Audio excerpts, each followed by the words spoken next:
Hi, I'm Lady Brittany Pacheco, And I'm Lady Marcy Gonzalez.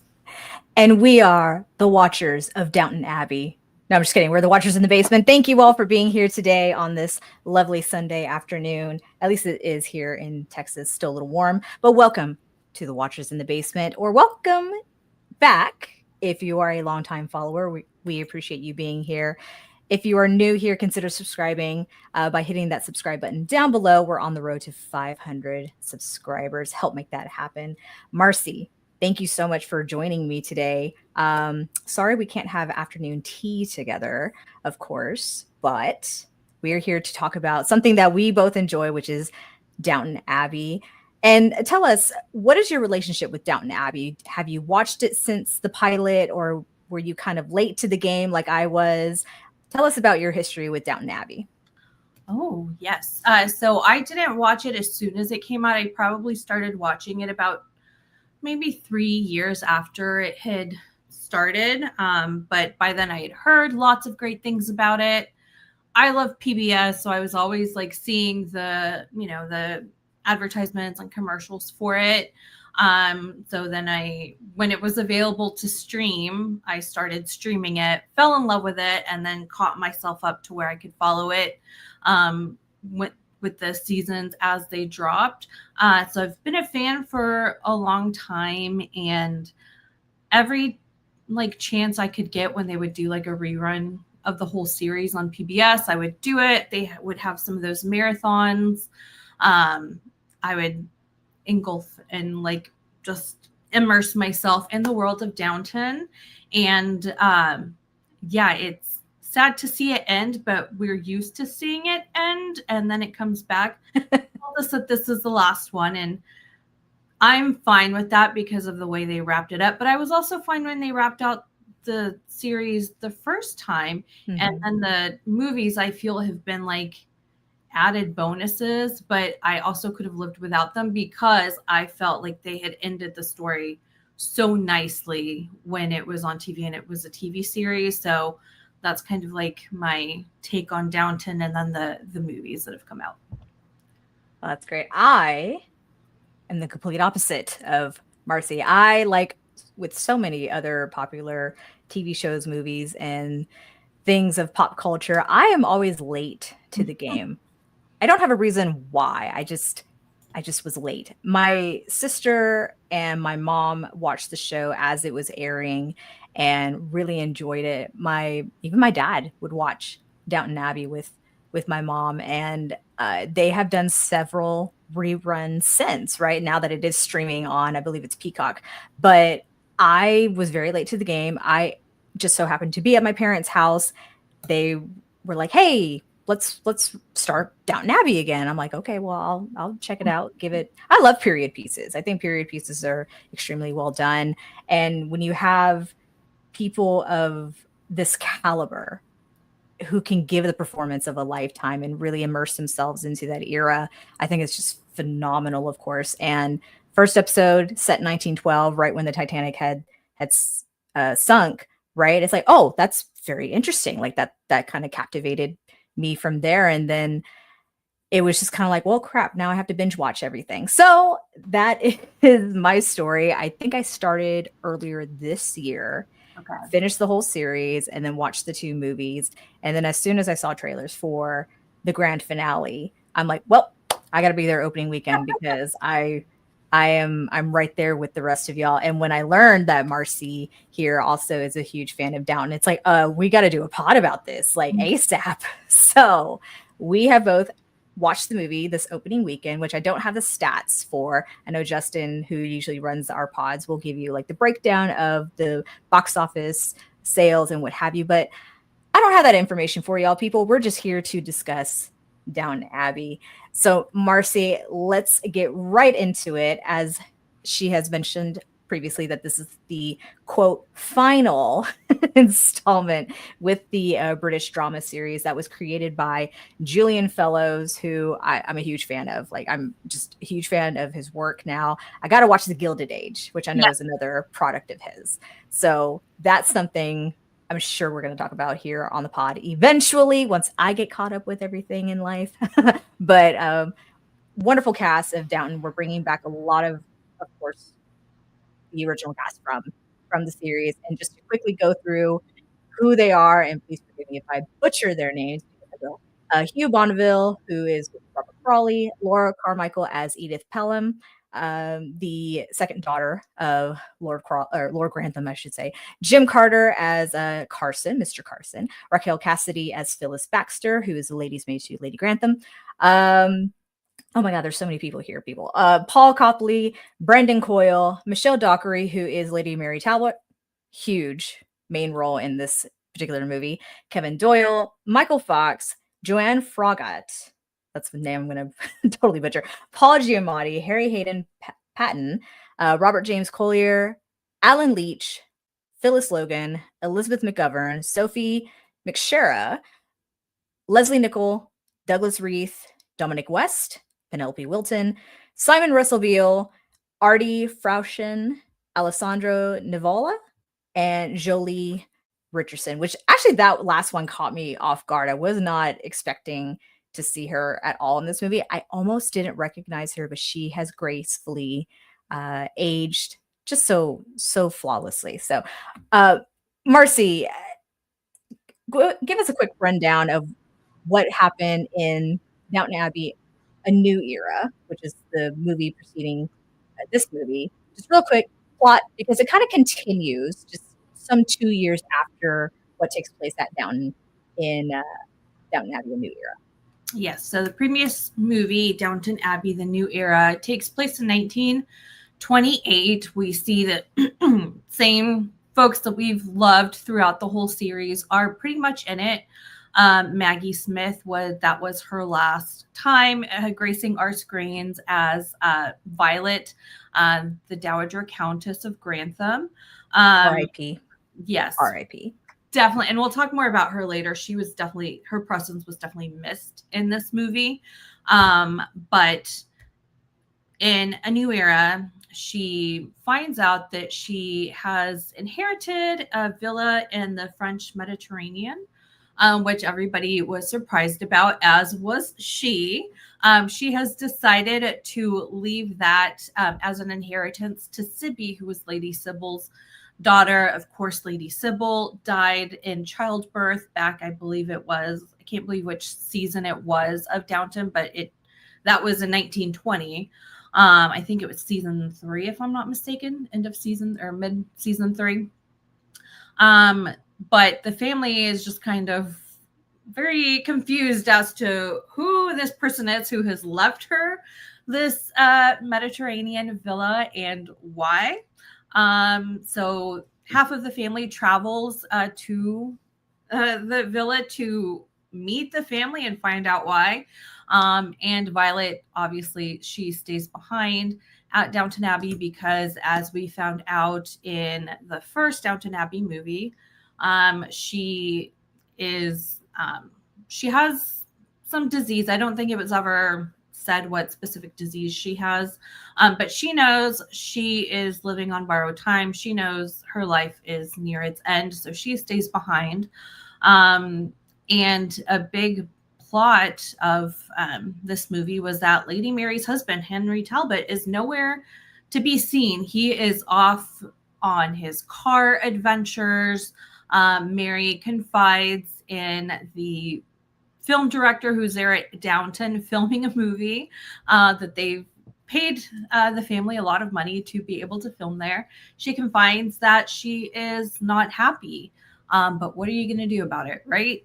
And then we find out in this movie that they have gotten a divorce. So that is the major plot point and the major source of trouble for the family, especially Lady Mary.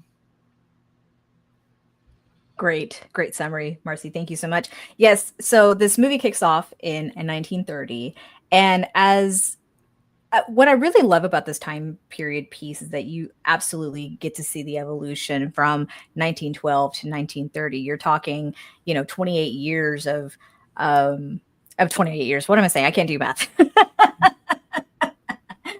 I'm tired. 18 years of what this family has gone through, right? And the fashion is just so wonderful.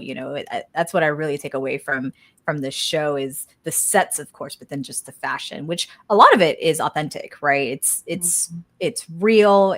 A lot of it, unfortunately, can't be laundered because it is so fragile, delicate, and probably doesn't smell the best, right? So these actors endure quite a bit. But we kick off with this movie at a London play.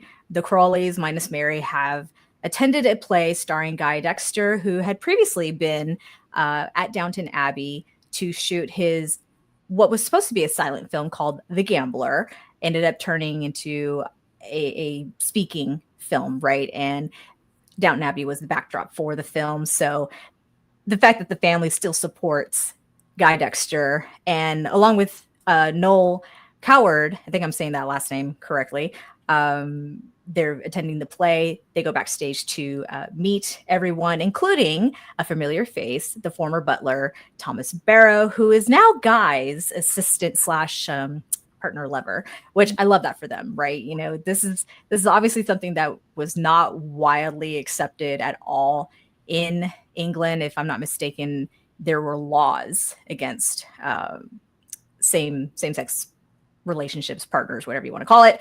But I love that for Thomas Barrow, who has really had quite the character development. He was someone you just didn't really like in the beginning.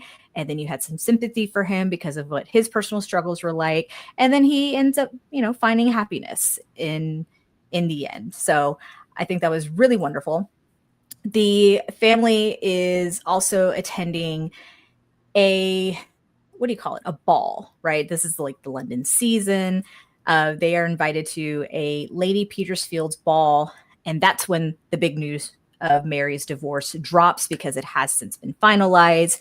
It's very scandalous in 1930, especially in high society England, because that's just not something that, people do and accept and what have you. So she has to be whisked away. The family is just very upset about this, of course. And there's also some stuff happening with Cora and her brother on that side of the family. Cora, if you all may or may not remember, she is American, and her brother is played by Paul Giamatti, who has been taking care of the affairs of their late mother's passing, which I was actually very upset to not see Shirley MacLaine again, because I think she absolutely killed it as their mother. I was like, dang, like we're really like writing off characters, but this is on the heels of course, Violet's passing. So the other mother passed and what have you. But Paul, just kidding. Harold is to be received by Mary, but he's also arriving with his quote unquote financial advisor named Gus Sambrook. And Marcy, let's just talk about him real quick. What did you think of this guy when you first saw him on the screen? He is no good. There's something off about him, and he was brilliantly played by Alessandro Nivola. Like, he did a great job. But I was like, what is wrong with you? You are shady, up to no good. I was like, and please don't let him be Lady Mary's new love interest, because I was like, there is something not right about this character at all. And to your point of Lady Mary's love interest, because she is newly divorced and the news have broke, what have you, she kind of reverts back to herself in one of the earlier seasons, right? Where she takes a complete stranger to bed. I mean, talk about callbacks, which I think this movie did very well with calling back to different characters, different events in the previous movies or seasons. I mean, what was your thought once you actually saw that there was some flirtation, the drinking, and then she wakes up in bed with him? I could see it coming from a mile away. And Lady Mary, why didn't you? Because we knew, we were watching him getting her drunk on purpose. And I'm like, Lady Mary, this is a trap. Stop. And even Anna was like, are you sure, Lady Mary? Anna tried to save her a couple of times. Lady Mary just was not hearing it. Poor Lady Mary, her sex life has caused a lot of issues throughout the series and in the movies. Well, not the movies so much until this one, but yeah, I want her to be able to enjoy that without drama, because episode, 2 or 3 of season 1 is when the Turkish diplomat, Mr. Pamuk, dies in her bed, and she has to figure out how to cover that up. And that caused quite a scandal, obviously, in society. And then also later on in the series, when she and Tony Gillingham were meeting at that hotel in London, and the maid was trying to blackmail her. So that's also a problem. And now she sleeps with this guy who is up to no good as we knew it. And now he's trying to blackmail or use her as leverage. Yeah, not good. Poor Lady Mary. Like, see, I don't know if I would say poor Lady Mary. I mean, season 1, yes, because she was young, she was naive, and didn't know any better in a way. But everyone makes choices. That was the choice that she ultimately made. It's just unfortunate that the man died as a result. It's like, whoa, like, were you really that good or were you that bad? I'm just curious. Right. But you would think, because she has had at least one other sort of torrid affair that led to just talk and what have you, being blackmailed, you would think she would have learned. But she, tells this man, oh, this is not how I am. And this is not, I judge people who do these things. I'm like, girl, you are this person. Like, you have done this. It just made me laugh when she's having this explanation or giving him this explanation. I'm like, no, girl, you are who you are. I'm not shaming you, but just own it. Right. But in 1930s London high society, of course, this is very, very, very much frowned upon. But whatever, you're divorced, do whatever you want. Like, who cares? But it's funny how the topic of divorce comes up, and in England, it's very, very shameful. But in America, as what Harold would tell his niece, like, hey, like, this stuff happens like all the time. He even makes a reference about the Prince of Wales taking up with an American divorcee. Like, it's just life. It's a normal thing. And I think that's what I also really love about this show, is how it ties in real events into their lives as people of Yorkshire and just trying to hold on to the old traditions. But you see all these real-time events. I say real-time events, but happening, simultaneously. It's very well done. You mentioned Anna. Anna, who is the lady in waiting to, I guess you could say lady in waiting, or maid to Lady Mary. And I love that the actress was allowed to kind of write her own storyline, because in real life, she was pregnant. And so I love that she and Mr. Carson are able to, Mr. Carson, sorry, excuse me. Whoa, that would have been scandalous. Yeah. She and oh my god, I'm spacing on her. What's that? Bates, thank you. She and Mr. Bates are expanding their family, because we did see, I believe it's in the previous movie that they had their child, or was it in the series? It was in the series. I think it was the very last episode. I think you're right. Yes. So they had their son John, and now she's expecting again. So I don't know if we got a conclusion of whether it was a boy or a girl, but nonetheless, the Bates family are of 4, which I think was really, really, really sweet. Not a whole lot of focus on them, of course, but they did serve their purposes of being supporting actors to the Crawleys and what have you. To continue with this whole story with Harold's coming to his sister Cora to ask for Downton's investment, or rather remaining assets to invest in the money that he lost as a result of the Wall Street crash, right? I couldn't think of the word, back in 1929, because he squandered all his money, bad investments, et cetera, and apparently Gus, quote unquote, we'll explain that in a little bit, helped Harold, by taking out, some of the money. That way he didn't lose it all, but travels to England with Harold to see about getting more money because he needs to recoup what he's been bankrolling Harold. Like, this whole storyline was just insane. And it kind of repeated something that happened in previous seasons where Tom, who is the I guess you could say former son-in-law to the Earl of Grantham, Tom, who's the Irishman who was very, once against capitalism and, had very strong beliefs, but he kind of slowly learned to accept. How would you describe Tom at this point? I think Tom has like chilled out on his like very revolutionary beliefs and ideals. I think he still kind of believes in the core tenets of them, but I think time, money, position, and not saying this is like a bad thing against Tom, like he's been in this life. And then he also saw like how you can do revolutionary things badly and kind of was like, oh, like, yes, I want to achieve like better equality for Irish people, but not at the expense of burning some houses like they were doing in Downton Abbey. So I think he's kind of had that kind of evolution and just he's chilled out a little bit. I think at the core he's still like a good Irishman, but definitely he's been in England he's been part of the English aristocracy for a while.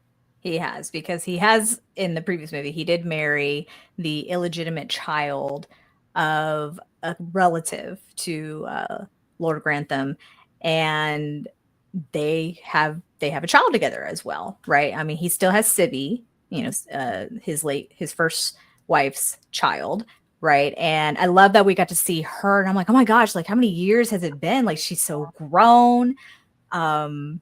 It's just crazy, right? And I do love that they were able to incorporate her to be amongst the children, because we did see George, who is the child of Lady Mary and the late Matthew Crawley's son.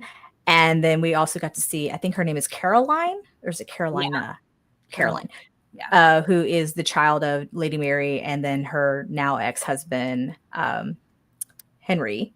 And we also got to see Marigold. We didn't get to see Peter, who is also Lady Edith's son, but we did get to see Marigold. It's like, oh my gosh, everyone's grown. This is crazy. Like, it's absolutely crazy. But that was just like a nice touch. I found it weird that they didn't have Peter there. I'm like, did they run out of like their child actor budget on here? Like he should just be like a couple years old. Why did we not see Peter? And they didn't even explain it. Like, oh, we left Peter at home because we didn't want to travel with him. And I think like that would have been good. Basically. But like, wait, there's a missing child. What is happening? And I loved that Sibby and Marigold are the same child actresses that they had throughout the series and then throughout the rest of the movies. I think. Oh, yes, definitely. I looked it up because it was like Marigold definitely looks like younger Marigold, and then this Sibby does too. And then I looked it up and I was like, oh, it is the same actresses. However, fantastic. Sibby's supposed to be 10 years old at this point, and the actress obviously is older than 10. Yeah. So that was just a little bit distracting, but I love that they use the same actors. Oh, that's wonderful. That's wonderful. Mm-hmm. Yeah, because even I remember there was an interview with Lord Grantham. God, Lord, I just only know them by their character names, not by Bonneville. Talking about how during COVID he would still keep in touch with the children, and especially the I guess it's George, or no, it was a Sibby. Sibby was the one who would call him Donk. Yeah. And he would, keep in touch with the kids. And I think that's just very sweet that when, they're a family on screen, but it appears to be a real life family behind the screen, which I think is just very sweet, very lovely. But I didn't know that fact that the children are still the same actors from the series. And I think that's also cool. I did notice that Sibby looked to be much older than what her age should have been. She was probably like preteen, teenager, Yeah. borderline right there. But yeah, still nice to see. We have a comment here in the live chat. Thank you so much for being here. Conversation Comes Easy asks, did you see they gave Mary a mystery daughter? Loved it. Mystery daughter. I mean, that was Caroline, right? Yes, but she did have the baby at the end of the other movie, didn't it? Or beginning of the other movie, didn't she? they alluded to it, so I feel the same way. It was just kind of like in one of the movies. She's like, "Oh yeah, and I have a daughter," and I'm like, "Okay, great. Like now you have a daughter. Okay. Oh, her name's Caroline. Great. So we're rolling with this." But yeah, we never saw her have the baby between the movie. So then in the movie, the first movie, when she's like, "Oh yeah, I have a daughter," I'm like, "Oh okay, like this is happening." Good for you. You have one of each. Well, given the nature too of like her pregnancy with George and the little complications that she experienced, and then obviously the death of Matthew on the day of George's birth just destroyed me. And at the same time, I'm kind of glad I didn't watch this as the show was airing during that season, because I probably would have fallen off of it. Because to think of how long it took for them to get together, all that they endured, and then what's his face, it's just kind of like, hey, I want out of my contract, and you killed off the actress who plays Sybil, why not you do the same for me? Like do me a solid, y'all. It's just crazy. And then for the actor who played Henry to not want to return, it's like, well, we're just gonna make you the cheating bastard husband. Yeah. And really sell it in the movie, because that's how it came up in discussion where they go to trial. He supposedly had his quote mistress present and he named her, and Mary says, well, that obviously wasn't the real person, because you don't actually name your real mistress in court. You have someone else that you hire. And she's like, it's all very proper. And I'm just like, what? I don't understand, why would people go to this extreme, like just these lengths to just appear proper. It's like, you've already done the bad thing, just own it. Yeah, exactly.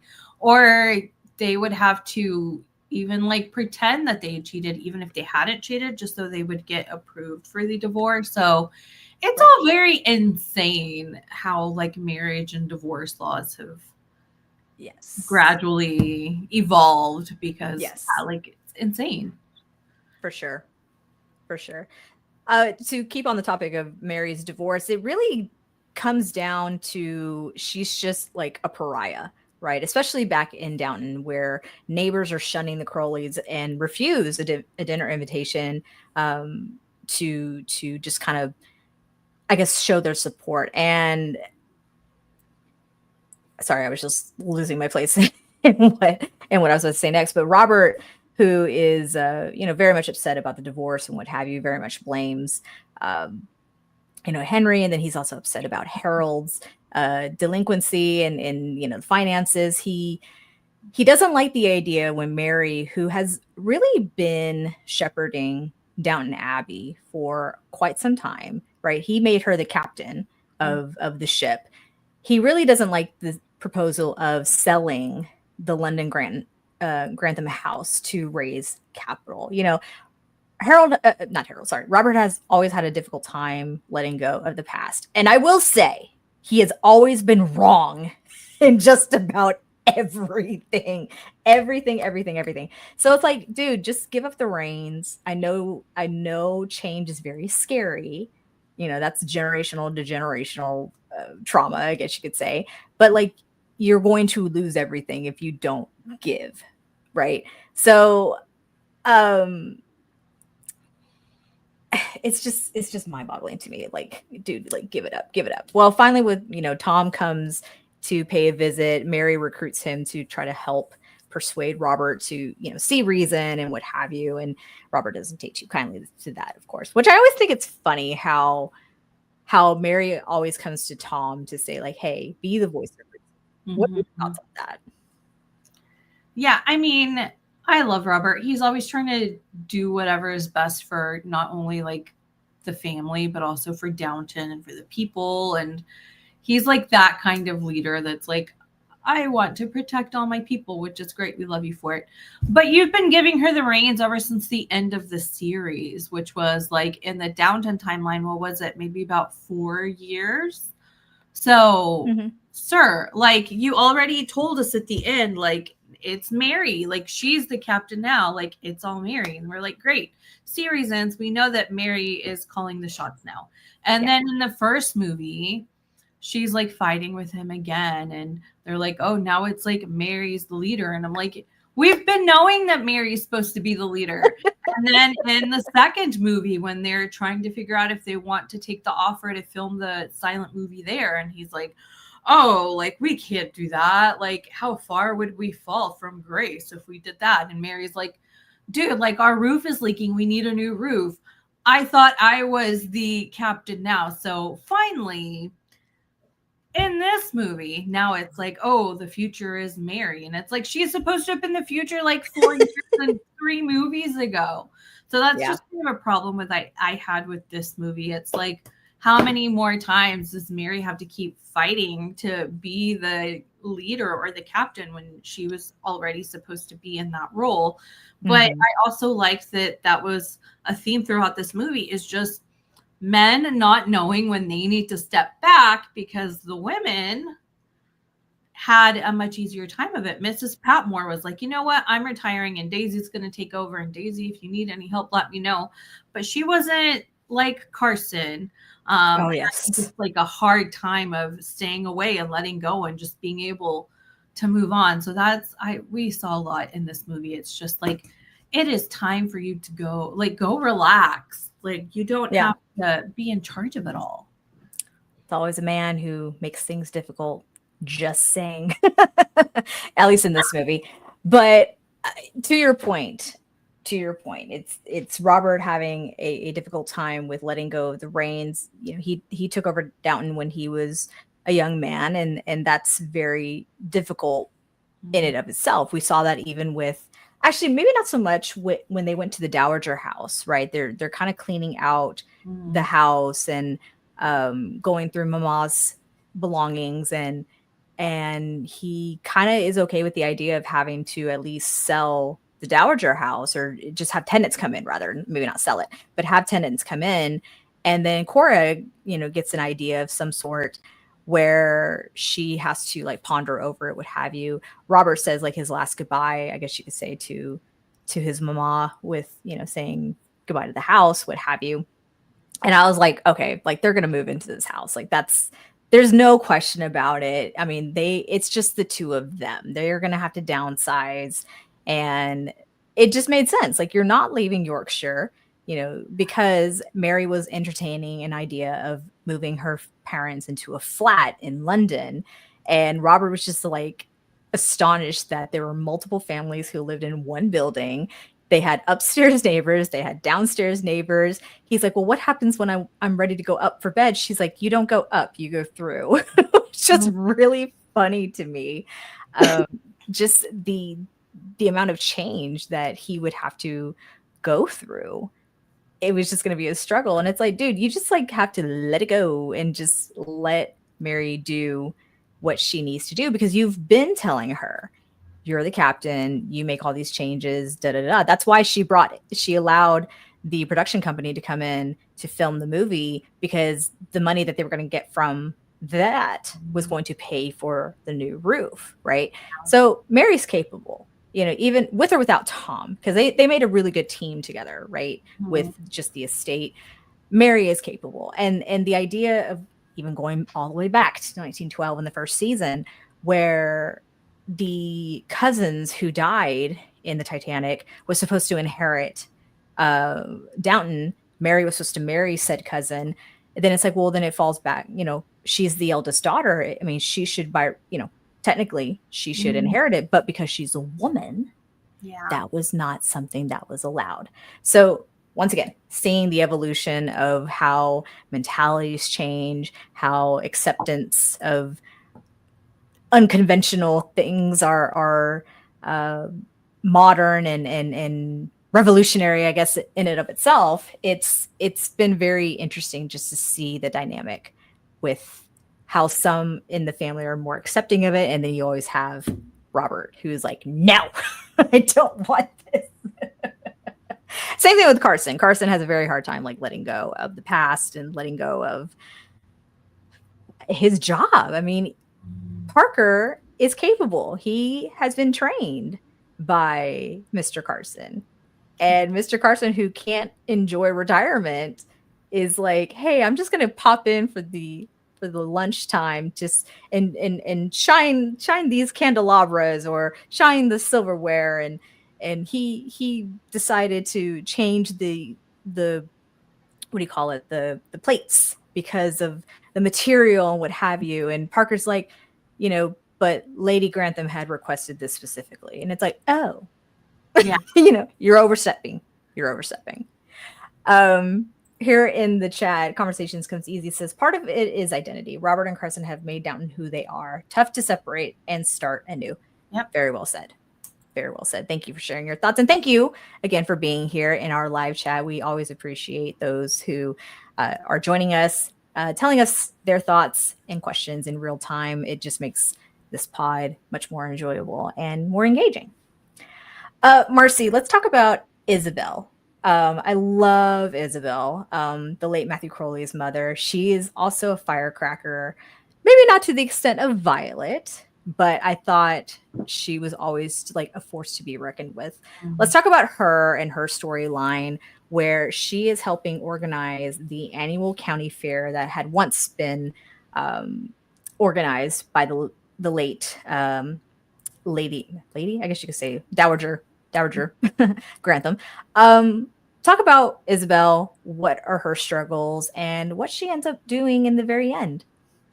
Yes. So she's having to work with, I believe his name is Sir Hector, to put on the fair, and they have, the committee that helps them.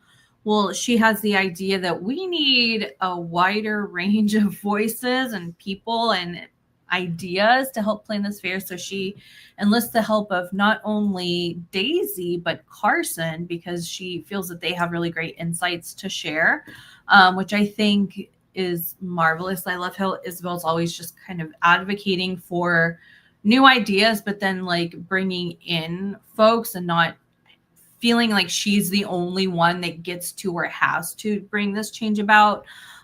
She's always elevating other folks. But she and Sir Hector are just kind of not seeing eye to eye, because again, he's much more traditionalist, wants to do things how they've always been done, or he probably also feels like this is his chance to do things his way now that old Lady Grantham is now gone. But he has met his match with Isabel, because she's a force to be reckoned with. She is used to sparring with Violet. So she's like, I'm used to this. I think she also can bring the shade like Violet can, but she does it much more subtly and much more, she wraps it up nicely. So you don't really know that that's what she's doing. She's shading you until after, and you're like, oh yeah, that wasn't sweet. I thought she was being sweet to me. That wasn't sweet. I don't think that's what it was. So I love that she also takes it upon herself to support Mary and have Mary give away the prize at the end of the fair and pretty much at the end of the movie. I love that she continues supporting Mary, even though she's not her daughter-in-law anymore. And that just kind of shows you how progressive she also wants to be, and be like, hey, she's divorced. Like, who cares? She's still Lady Mary, and she is still, somebody that we should love and respect, because she hasn't really done anything quote unquote wrong. I agree. Very well said. Isabel is, after Violet, she's probably like one of my favorite characters, just because of her. She's very headstrong, but she's also cordial about it. Yeah. But she's also like, don't F with me, because I'm you F around, you're gonna find out, right? And I think it's just wonderful that she's also been given a storyline in this whole movie, of course, and even just making the references to Violet. Conversation Comes Easy here says that they did a great job honoring Violet all the way through.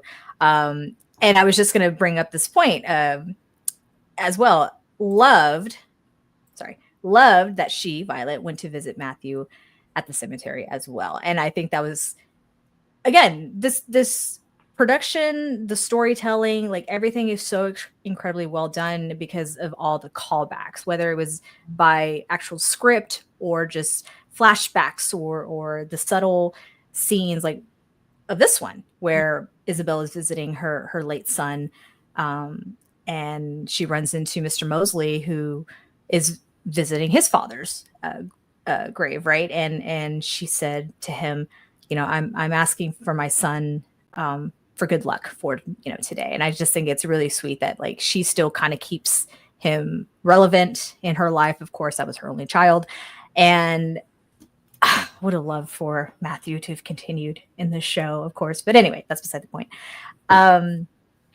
Isabel, great. I loved how she sparred with Sir Hector, because he was just being he was nonsense. Okay, he was just absolute nonsense. I loved her bringing in Daisy and Mr. Carson.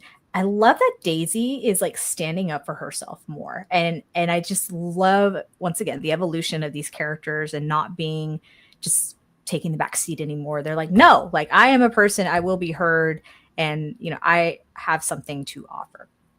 And I'm going to pivot just a little bit to talk about Edith, because I feel the exact same way about Edith in this movie as opposed to her role in the series as well as the previous movies. I love that she has kind of developed a relationship with Mary, because she came to bat for Mary several times. Like she came to her rescue, and like at the very end with Gus. So in the beginning of this movie, we see that they're shopping together. They're having conversations. They're having a great time. They run into someone that they know who asks about their husbands, and Mary's just kind of like, oh yes, he's back in the country or whatever. Mm-hmm. And Edith is like, well, we are late. We're off. We need to go meet whomever or whatever.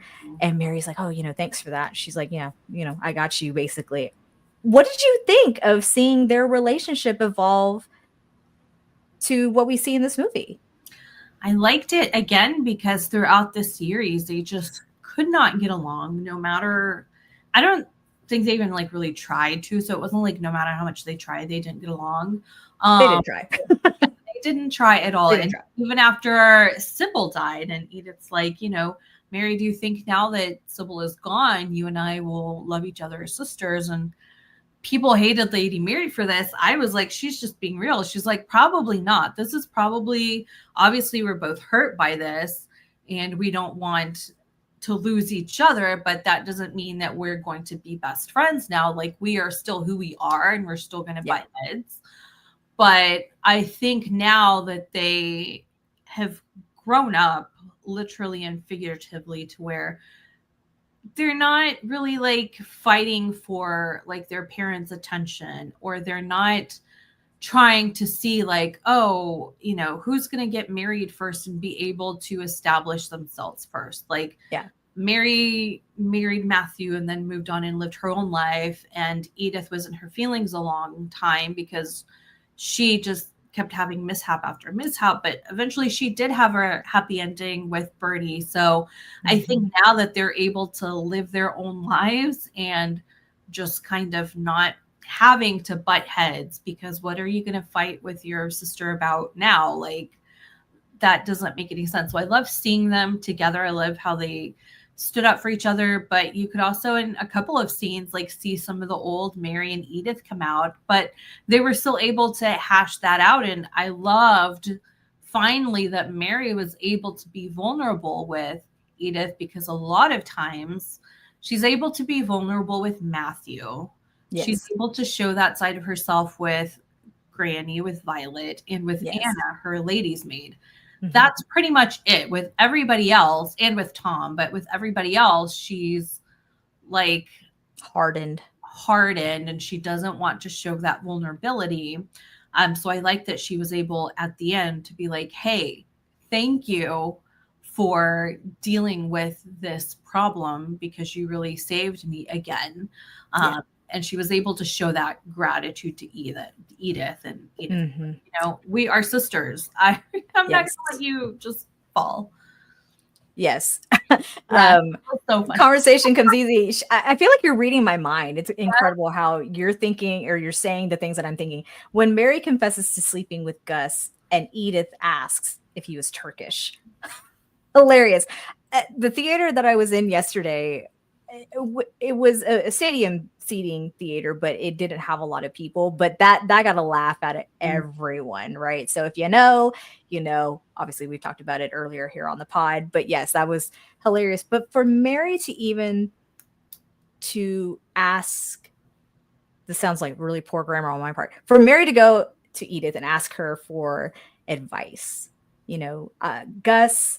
You know, I slept with him after meeting him on the first day. Now he's threatening me with exposing that you know, affair because of this money situation that Mary is backing up her mother and not supporting.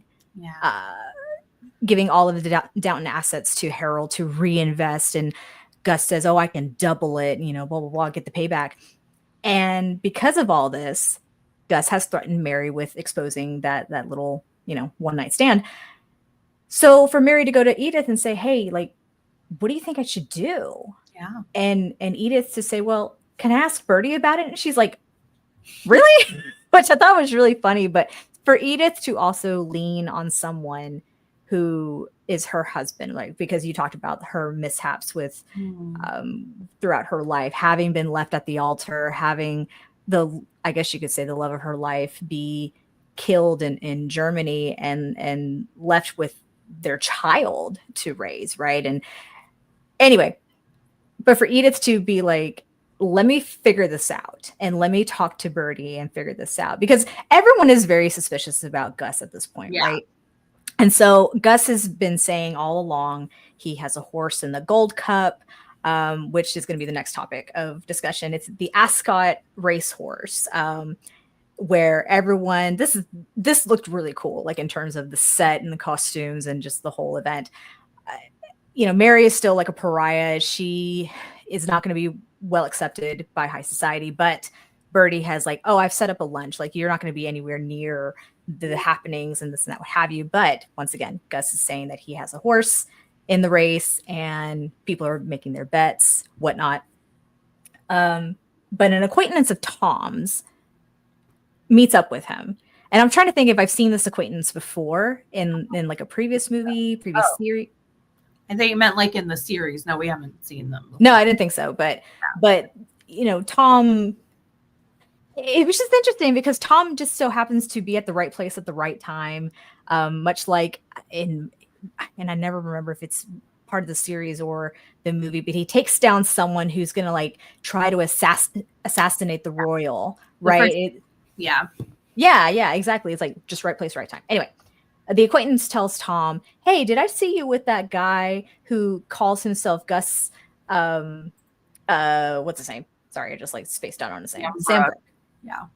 And he's like, yeah, why? He goes, oh, well, this man's a con man. Like, he is a confidence trickster, and he gets rich by like swindling people out of their money. And so to further this statement, that man was present at a trial in New York where he was acquitted on a technicality, what have you, but he at least had the decency to tell Tom, hey, don't trust this guy. So Tom obviously relays that bit of information to the rest of the family, and Edith is like, hold my beer, like, or hold my martini, whatever it is that they drink at these events. She goes and confronts Gus, or Guy, whatever his name is, Gus and Guy, to basically say, you're not getting a dime out of this family. And if you tried to say anything, just know that my husband and I have some pull. You know, we are still accepted in high society, and England is off limits to you. I mean, she showed teeth. Like, would you have ever imagined season 1, season 2, season 3 Edith ever doing something like this? No. Season 1 Edith would sell her sister out and tell on her and write to the English, to the Turkish ambassador to be like, hey, this is how Kamel Pamuk died. So definitely a huge change from early seasons Edith. Like Conversation Comes Easy, I like that they let Edith be the hero. I was hoping it would be more of like a bigger payoff, but I think it was still great for her to be able to show that much power. Like, so it was ladylike. It was very ladylike and very restrained, but still very powerful. And like we always hear and we always say, like, Lady Mary is just pretty much her grandmother. Like, they are pretty much the same. Edith was showing a lot of like Violet in her by being able to do that. And, you know, I was thinking as I was watching that, wow, if, you know, Dame Maggie Smith was still around and if they hadn't like killed her in the second movie, like that would have been something she would have done in this movie. Like, she would have been the one to be like, no, like, what do you think you're going to do? I don't think so. Like, you don't mess with us. So I love that Edith was the one that was able to help Mary and to get this guy to finally go away, and that she showed so much of her grandmother. Yes, very, very true. I loved it. I love that they actually gave more character and gave more dialogue and showing that fierceness or that fearfulness side of Edith into this movie. It's very sad it had to be at the very last movie, but nonetheless, I was very grateful that she actually could do something with her status and protect her sister, I guess you could say. For all the crap that they've endured over the last, 12 years, it's like, wow, like, 12, 18 years, it's like, wow, like, this is really cool. Like, it's really cool that she could set aside the past, because that's kind of like the theme of this whole series is letting go of the past. And Edith, who has been wronged by Mary on many occasions, right, that she was able to stick up for her family, and that included her sister. And as Conversations Comes Easy said, had that man on the next flight. We never saw him again, and I was so never did. That. I was so happy.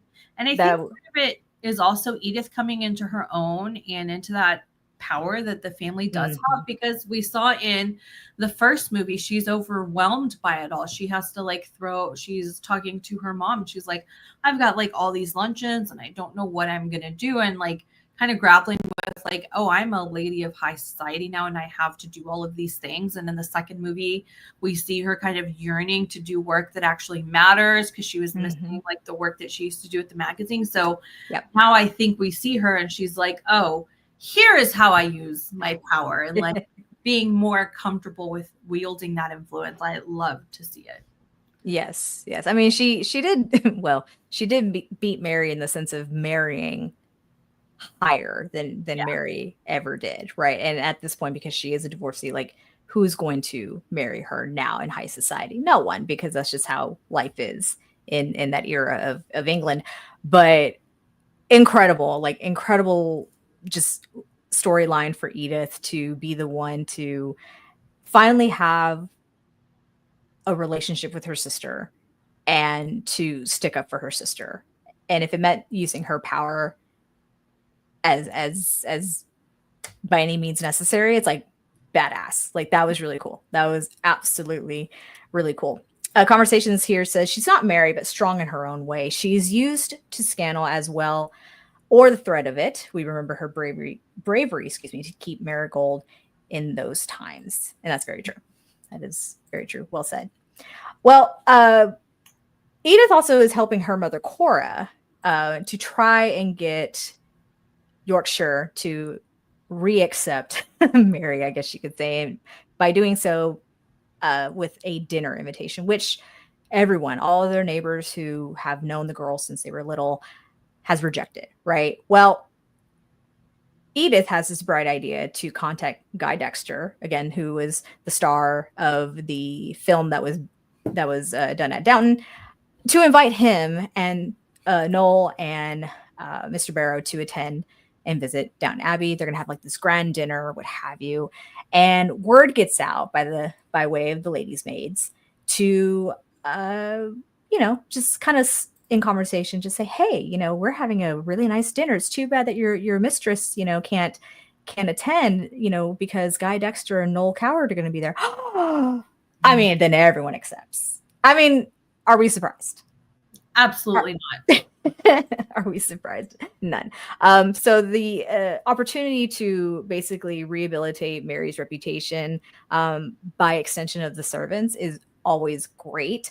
I do love that we have seen throughout the series the relationship between like the Crawleys and the servants. Like, they don't treat the servants poorly, right? They treat them justly. They treat them almost like family. I mean, yes, there's a separation of class, but they are very much taken care of. Like Lord Grantham, has always been very kind to the servants. I mean, he even went to go visit Carson at his home, right, to ask for advice. And I think like that's just really great that we can see, however true or untrue it may be, that at least this high society family doesn't put themselves above the servants, right? So this dinner is going to happen. Mr. Mosley, who was a screenwriter for The Gambler, right? He's over the moon, right? He's struggling writing right now, and he's like, "Oh, you're short staffed. I could be a footman again, and Guy Dexter is gonna recognize me, and he's gonna introduce me to Noel Coward." Did you ever think at all that was going to happen, Marcy? No, and I felt bad, and I didn't like that they did this to Mosley, because we've seen him throughout the series and throughout the movies to be just somebody that is level-headed. Obviously, he always wanted to do better for himself, but he just came off as like more entitled, or like his head had gotten really big, that I was like, this isn't the Mosley we know. Like, what has happened in 2 years? You are now this type of person that would, say things like, oh, well, they're just a servant. And his wife is like, well, I'm a servant. Like, sir, what are you talking about? So like, did you forget where you came from, Mosley? Like, you too. It hasn't been that long since you were in our same shoes. So I didn't like that they did that to Mosley, but it was then just kind of funny. And I was like, really? Like, they have this wanting to be a footman now, and he thinks he's going to get recognized. And then, of course, he doesn't, because this always happens to Mosley. Like, people don't recognize him. And Daisy was recognized. Daisy was. So I felt for Mosley, and I'm like, just be content. Just like his wife said, like, you just have to be content, and you've made a good life for us. And like, that should be good enough. So I hope that he listens to her, and he doesn't just want to try to be rich and famous again, because he was doing great as a teacher and like helping kids and letting them know that you can be more than a servant if that's what you want. But no, like, I didn't think that they were going to recognize him. What I would have liked to see is that maybe he had become more successful as a screenwriter and then was actually going to like have like legit success. I think that would have been more gratifying for me to see, rather than him not having success and be frustrated and then want to be a footman again. I agree. No, I agree, because that was something similar, another callback to either a previous movie or one of the later seasons, where Mosley, who had given up his career as a servant to embark on teaching, but he comes back as a footman. And I think it was when the king and queen were visiting, right? Yep. So it's just kind of interesting that we're like replaying history, if you will, and it kind of the result is still the same for Mosley. Like, it's very sad, because he's such a likable character. I mean, he's a little goofy, but he's a very sweet character. I low-key forgot that he had proposed to Mrs. Baxter at the end of the previous movie, and I love her just very calm demeanor. Like, just she kind of just levels him out, right? Because he's just so like eccentric and bubbly and just but the fact that they seem to balance each other out, what have you. But at the very end, Molesley is I think I would say he's content because Guy Dexter, Mr. Barrow, and Noel come down to the kitchens to, just kind of meet with them and level with them, right? And Guy, doesn't remember Molesley, but when Molesley had said something, or maybe one of the other servants, maybe it was Anna, who had said something about, oh, Mr. Molesley, blah, blah, blah. And it catches Noel's attention. He's like, wait a minute, you wrote The Gambler. And he sits down and he's, right across the table from Mr. Molesley. And he's like, yeah, I did. And he's like, oh, wonderful. I'm working on something new as a kind of derivative off of Mary's personal life about her divorce. And he's saying, oh, it's going to be a comedy. And Mr. Molesley's like, well, I really don't think it's proper to basically infiltrate the private lives of people. And that's the inspiration that Noel needs, which is actually a real play. It's a real play called Private Lives. That's basically a divorce story, and it's a comedy. Not one that I have seen, but the real Noel Coward did actually create this play. And that's like the whole theme of it. So did Mr. Molesley win in the end? He did get to meet Noel Coward at the very end. So listen, he got to be out of service. He gets to be married to Baxter, who he had been carrying a torch for a couple. Oh, yes. So I think he did. And Bates was the one who kind of said that got Noel Coward's attention. You're right. And when that happened, I was like, I think Bates did that on purpose. Oh, yes. Get Molesley noticed, because Bates also quietly does things to help other people. For sure. Throughout the series. So I was like, Bates, I think you timed that perfectly to be able to get Mr. Molesley some type of recognition to hopefully tide him over and help him feel better about himself. And you are winning at life. You have somebody who you love and who loves you. And you have a job where you could go back to teaching and be gratified. So just be happy with what you have. Well, and that would ring true for Robert and Cora, because in the end, they do decide that they are going to move to the Dower House, because Cora has been quietly completing preparations for them to move. And even before being told or asked, Robert says, it just makes the most sense. Yes, we will move to Dower House. Mary will continue to take over Downton Abbey. And he makes this announcement known during dinner with, the guests and the neighbors and what have you, therefore solidifying Mary being back in favor with the society, at least in Yorkshire. So I think that was wonderful for Robert to, as many times as we have been told, Mary is the captain of Downton Abbey. It's this is final. This for sure is final. And having that with him and Cora moving out of the Abbey, I think is great. It does seem to conclude the story of them being at Downton Abbey. And once everyone leaves, of course, everyone's parting ways. Tom's going to go home to his wife. And I guess their other child and that we don't know the name of. I don't remember, at least. But he and Sibby are leaving. Edith is leaving with Bertie to go back home to Peter, because Peter was just nowhere to be found. It's just Marigold that came with them. All the other guests of course are leaving as well. And we have a nice callback to the olden days where all the servants would line up to say goodbye to Lord and Lady Grantham as they departed at the Abbey. But Cora and Robert decide to literally walk the grounds to get to their new home. Mary is left inside in the main hall, where she sees flashbacks of the different scenes that took place there.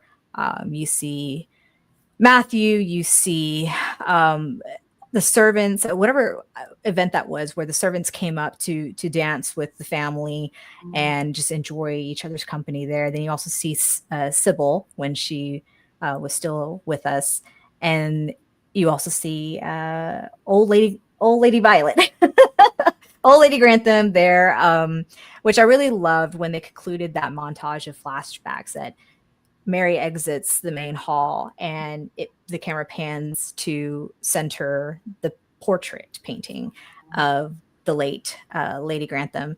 And it says, in loving memory of Dame Maggie Smith, 1934 to 2024. And I got super teary eyed at this point. I mean, obviously, her character passed in the previous movie, but knowing that this was the final Downton project without Dame Maggie Smith was like a whole other level. So, Marcy, what are your thoughts on all the ending? Same. I started getting teary-eyed whenever the flashbacks were showing like Matthew and Mary dancing. And I was like, wow, it has really been a long journey that these characters have been on and that we've been on with these characters. And definitely when we see Sybil, it took me a while to get invested in this movie. And I was like, what? Like, why? Why was it taking me a while? And it wasn't until the movie was over that I was like, Violet isn't in it.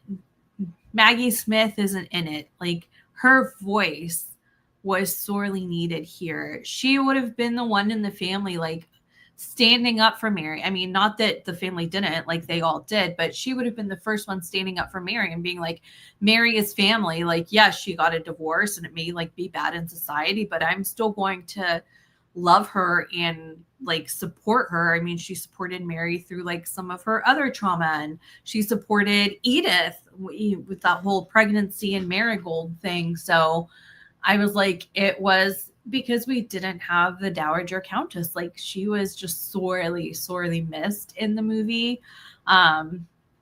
So yeah, it was a good conclusion.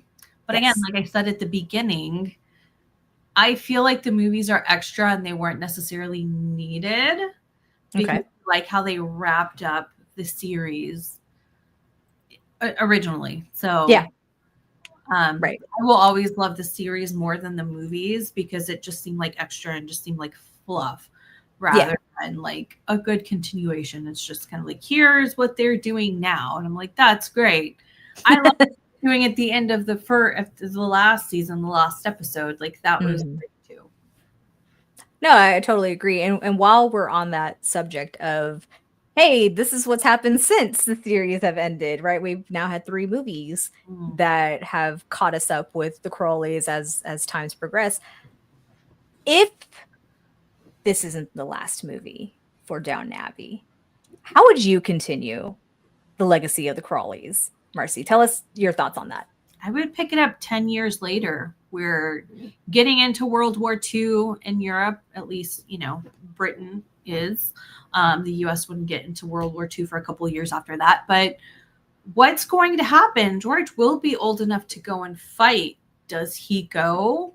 Does Mary advocate to get him to not go, like we saw Violet do in season 1 of the series when she kind of did some arranging so that Molesley wouldn't have to go, and so that what was his name? Daisy's husband. Oh, her first husband. Mason. Yes, yeah. So that is a thought. Like, are they going to try to have him not go over? At this point, he is the only male heir. So if he goes off to war and he doesn't come back, what then happens to them? Are they then scrambling to look for another heir if they're out there? Like, who's the next heir? Or does Mary advocate to change all of this? And then is she able to change it? Thank you, William. William Mason. Is William, she yes. able to fight for this, to be like, you know what? Can we change the rule so that it's not just the male heir and then it's like the next female heir? And then that would be like, well, then the next female heir would it be Caroline or would it be Sibby? Because Sibby's older than Caroline and older than George. So that would be an interesting dynamic to do it again in the backdrop of the war with all the things that are just kind of happening in Europe and in England at that time. And then seeing like the kids grown up and how do they navigate that. No, and that's a very, very good point, because even during the war, right? So if you look at the royal family, for example, the Duke of York, who would later become the next king of England, he only had 2 daughters. Yeah. And when he died, eventually, it was Elizabeth who inherited the throne. So it would be interesting to see that as a storyline where perhaps Mary is going to fight tradition, you know, as she has inherited Downton Abbey as a woman. Could it be the same for either her daughter, or like you said, Sibby? Because Sibby is already inheriting the villa that Violet was bequeathed.